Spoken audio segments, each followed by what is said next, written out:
Andrew Henry's Meadow, written and illustrated by Doris Burn. For Grandma. Until that spring, Andrew Henry Thatcher lived with his family in the town of Stubbsville. He had a father and a mother and two older sisters named Marian and Martha. The girls were always with each other. He also had two younger brothers named Robert and Ronald. They were always with each other too. Andrew Henry was in the middle. He was always with himself, yet he didn't mind. He had plenty of things to do. Mrs. Thatcher was usually busy in the kitchen, but Mr. Thatcher was tired when he came home from work. He liked to read the paper and have things quiet. Marian and Martha liked to sew or try new ways to wear their hair. Robert and Ronald liked to play with toy cars and coloring books. But Andrew Henry liked to build things. Mrs. Thatcher was unhappy when Andrew Henry built a helicopter in the kitchen. The helicopter had many fine features. Nevertheless, she said to him firmly, "Andrew Henry, I have work to do. You must take that thing out of the kitchen." Then Andrew Henry built an eagle's cage in the living room, and Mr. Thatcher was annoyed. It was a fine eagle's cage. An eagle would have liked it, but Mr. Thatcher didn't. He told Andrew Henry to go outside and to take the eagle's cage with him. When Mary and Martha saw the merry-go-round Andrew Henry had hitched up to the sewing machine, they were upset. It went around nicely, too, but they told him to unhitch it and to do it right now. Robert and Ronald didn't even like the system of pulleys Andrew Henry rigged up in their room. Although it could close the door, fetch the crayon box, and lift the table 1.5 feet off the floor. They cried, "You're always spoiling our fun, Andrew Henry. Leave us alone." Andrew Henry thought about it more and more. One fine spring morning he made up his mind. Quietly he gathered his tools. He packed his hammer and his saw, his pocket knife and pliers, a big sack of nails, some bolts, nuts and wire, and even a few lengths of stovepipe. "I'll build a house for myself," he said to himself. He went out the back door and down the path. He knew where he was going. No one saw Andrew Henry leave except the Thatcher's dog, Sam.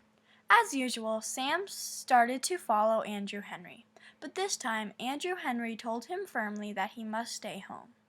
Sam was a good dog, so he sat down by the gate in the shade of the lilac bush and watched until Andrew Henry was out of sight. Andrew Henry walked kitty-corner through the burdocks' pasture and climbed up over Blackbriar Hill.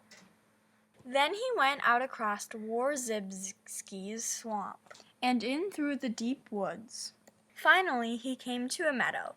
A stream wandered through the meadow, sparkling in the sunlight. On one side was a tall fir tree, straight and strong. Andrew Henry walked right over to the fir tree. He dropped his tools beside it and looked the ground over.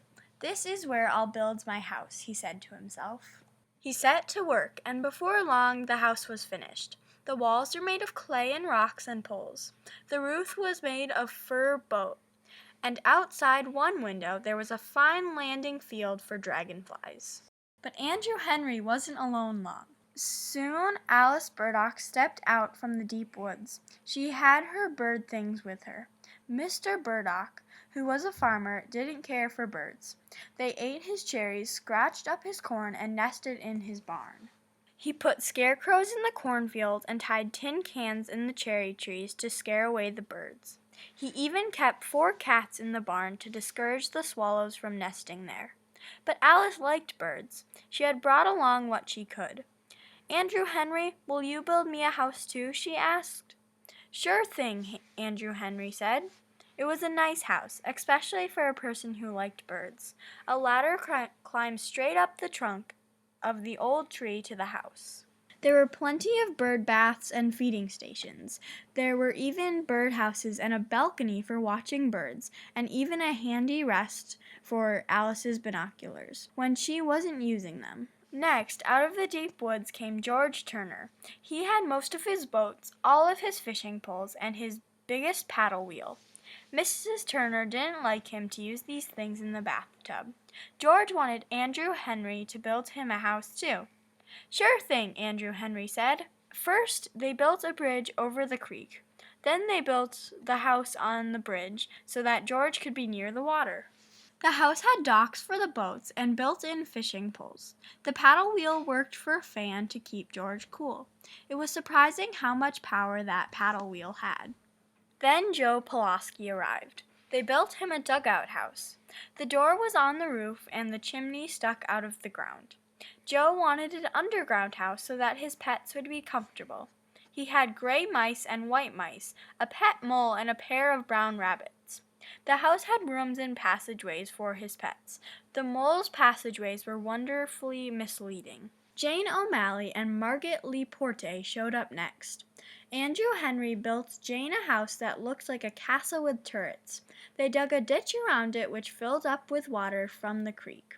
The ditch made a useful moat, especially when the drawbridge was up. Jane had her dress-up clothes with her. She hoped her mother wouldn't miss them too much. She explained that they made her feel like Lady Jane instead of just plain Jane. Margaret's house was tall in the middle like a teepee, but it had a long, low entrance like an igloo. She needed privacy for her music. Visitors had to crawl on their stomachs. They also had to give 3 toots on the horn she had hung beside the door. Sometimes Margaret didn't answer because she couldn't hear the horn when she was practicing. Down the hill, across the swamp, and into the woods came 3 more children. Sarah Lerner had a cookie sheet full of mud cakes her mother had made her take out of the oven. John Peterson had a dresser drawer full of dandelion seeds he had been saving to use for parachutes. Stanley Hayes had the 2 racing toads his father wouldn't let him keep in the basement. Soon 9 houses stood in the meadow. It looked like a small village.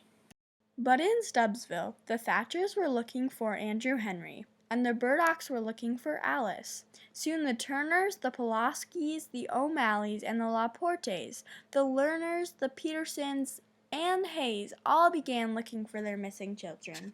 For 4 days and 4 nights, everyone searched frantically. They hunted in the fields and the barns, the buildings and the vacant lots, but the children could not be found. The only one who wasn't searching was the Thatcher's dog, Sam. He sat quietly under the lilac bush by the gate. Sam was a good dog, but he was very lonesome. As he gazed sorrowfully out towards the far corner of Burdock's pasture, the lonesomeness in Sam grew and grew and grew. Finally, it grew too big for even a good dog.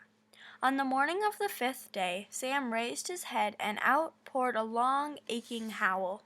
He sprang to his feet and raced for the near corner of Burdock's pasture.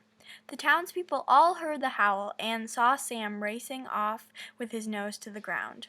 "The dog has found their trail! Follow Sam! Hooray for Sam!" Sam ran kitty-corner through Burdock's pasture.